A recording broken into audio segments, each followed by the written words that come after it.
चाहते हैं? सही है। देखिए, पिछड़ने का डर, जीवन को थोड़ा आगे बढ़कर देखते हैं। इस एजुकेशनल इंस्टीट्यूशन में आप सिर्फ कुछ समय के लिए आप खुद को किसी चीज के लिए तैयार करने आए हैं। You have not come to an educational institution as a destination. आप इसलिए यहां नहीं आए हैं क्योंकि यही आपकी मंजिल है। ये आपको एक अच्छे पैकेज में पैक करने वाली जगह है ताकि आपको आप आज काफी अच्छे पैकेज में हैं। Thank you sir. तो बात शिक्षा की नहीं है मगर इसकी कि हम उसे कैसे प्राप्त करते हैं।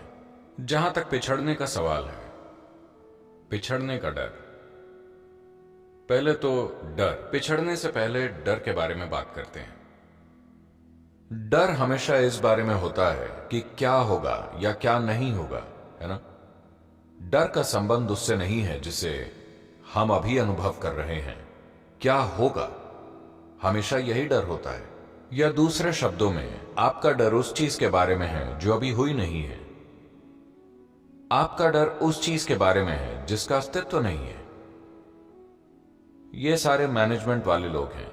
अगर मनोचिकित्सा विभाग का कोई यहां होता तो आप उनसे पूछ सकते थे, अगर मुझे किसी ऐसी चीज से डर लग रहा है जिसका अस्तित्व ही नहीं है तो मेरी स्थिति क्या है। तो उनके पास आपके लिए एक टाइटल होगा। हाँ, निमांस पास ही है, हम उनसे पूछ सकते हैं, वो भी एक जाना माना इंस्टीट्यूट है। हमें उससे तकलीफ है जिसका अस्तित्व ही नहीं है। हाँ, अगर आपको उस चीज से तकलीफ है जिसका अस्तित्व ही नहीं है तो इसका संबंध जीवन से नहीं है, शिक्षा से नहीं है, करियर से नहीं है, बस आपका दिमाग आपके काबू से बाहर है। क्या आपको सबसे पहले इस अहम पहलू को मैनेज नहीं करना चाहिए इससे पहले कि आप किसी उद्योग या कारोबार को मैनेज करें?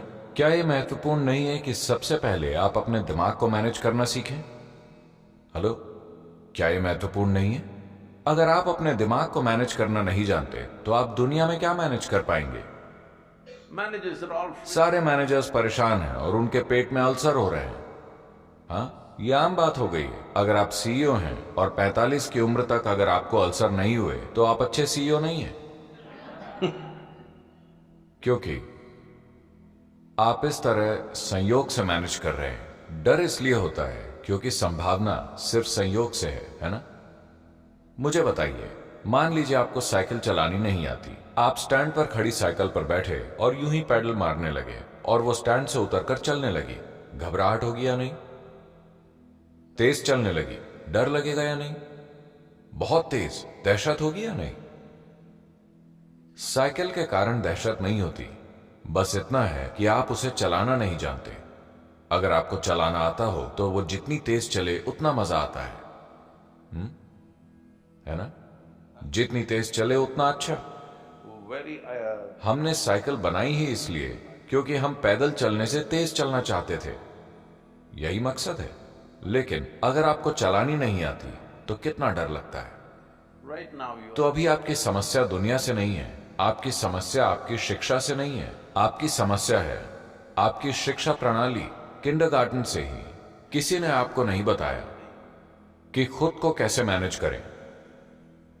उन्हें लगता है कि आप दुनिया को मैनेज कर लेंगे खुद को मैनेज किए बिना। जब आप खुद एक झमेला है तो आप झमेला ही पैदा करेंगे, है ना। शायद आप कामयाब बन जाएं। success happens for variety of reasons. कामयाबी कई वजहों से होती है। कामयाबी हमेशा 100% आपके कारण नहीं होती। परिस्थितियां होती हैं, ऐसे समय होते हैं जो कई रूपों में हमारी मदद करते हैं। निश्चित रूप से आपका भी योगदान होता है, मगर किसी के सफल होने का मतलब ये नहीं है कि उन्होंने सब कुछ जान लिया है या वो जीवन के साथ सहजता पा चुके हैं या उनका जीवन किसी रूप में संपूर्ण हो चुका है। नहीं, क्योंकि आज सफलता से हमारा मतलब किसी और से थोड़ा बेहतर होना है। आपका किसी और से थोड़ा बेहतर होने का मतलब है जिससे आप बहुत खुश होते हैं। इसका मतलब है कि आप असल में दूसरे लोगों की नाकामयाबी से खुश हैं। अगर कोई व्यक्ति दूसरे व्यक्ति की नाकामयाबी से खुश है तो मैं इसे बीमारी कहूंगा, सफलता नहीं। आप क्या कहेंगे? हेलो, मैं खुश हूं कि आप फेल हो गए। ये बीमारी है, ये सफलता नहीं है ना? दुर्भाग्य से आप इसी दिशा में जा रहे हैं। यही वजह है कि मानव क्षमता पूरी तरह जाहिर नहीं हो पाई है। अगर आप एक लंगड़े व्यक्ति के साथ दौड़ लगा रहे हैं तो आप खुश होंगे क्योंकि आप उससे एक कदम आगे हैं। जब आप मिस्टर बोल्ट से मिलेंगे तभी आप समझेंगे कि आप कौन हैं। हाँ, तब तक आपको लगेगा कि आप एक बड़े धावक हैं क्योंकि दूसरे आदमी के पास पैर नहीं है। तो यह समझना जरूरी है कि जीवन में ऐसा कुछ नहीं है जिसे आप खो देंगे। जीवन हम सभी के साथ हो रहा है। सवाल बस ये है, अगर मैं इस पार्टी में नहीं गया तो क्या मैं कुछ खो रहा हूं? अगर मैंने ये परीक्षा पास नहीं की तो क्या मैं कुछ खो रहा हूं? अगर मुझे ये नौकरी नहीं मिली तो क्या मैं कुछ खो रहा हूं? इसकी वजह सिर्फ ये है कि आप जो हैं वो अभी आंतरिक रूप से व्यवस्थित नहीं है, वो बाहरी चीजों पर निर्भर है। आप अभी बहुत नियंत्रित कैंपस में हैं।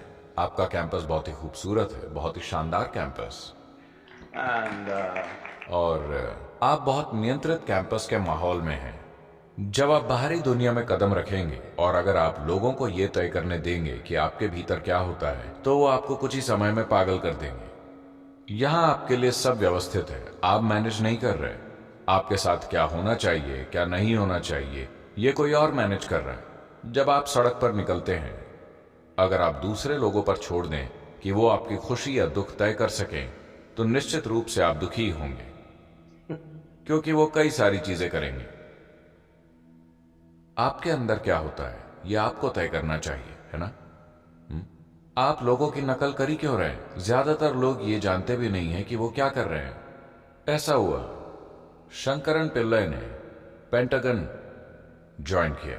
वो पेंटागन में काम कर रहा था। वो अपनी काम करने वाली टेबल एक ऑफिस से दूसरे ऑफिस, दूसरे ऑफिस से तीसरे ऑफिस में खिसकाता रहा। फिर वो गलियारे में पहुंच गया, फिर बगीचे में, यहां वहां, फिर वो पुरुषों के शौचालय में चला गया और वहां बैठकर काम करने लगा।